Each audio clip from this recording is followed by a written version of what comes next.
BNP ক্ষমতায় আসলে চট্টগ্রাম বন্দর শুধু বাংলাদেশের নয়, দক্ষিণ এশিয়া লজিস্টিক হাবে পরিণত হবে। এ মন্তব্য করেছেন চট্টগ্রাম ১১ আসনের ধানের শীষের প্রার্থী বিএনপির স্থায়ী কমিটির সদস্য আমির খসরু মাহমুদ চৌধুরী। সকালে নগরীর নিমতলা এলাকায় নির্বাচনী প্রচারের সময় তিনি কথা বলেন। এই সময় তিনি বলেন, বন্দর এলাকায় ট্রেনিং সেন্টার গড়ে তোলা হবে, বাণিজ্যের সম্প্রসারণ ঘটানো হবে। শুধু কথাই নয়, কাজের মাধ্যমে চট্টগ্রামকে বাণিজ্যিক রাজধানীতে পরিণত করা হবে। বিএনপিকে গণতন্ত্রের পাহারাদার উল্লেখ করে খসরু নেতাকর্মীদের উদ্দেশ্যে বলেন, এখন রাজনীতি পাল্টে গেছে, তাই নেতাকর্মীদের সুশৃঙ্খল থাকতে হবে।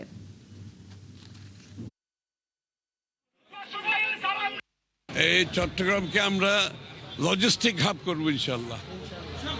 এমন লজিস্টিক হাব হবে, পুরা চট্টগ্রামের এই সমুদ্র অঞ্চল যেটা আছে এইটা হবে ট্রেডিং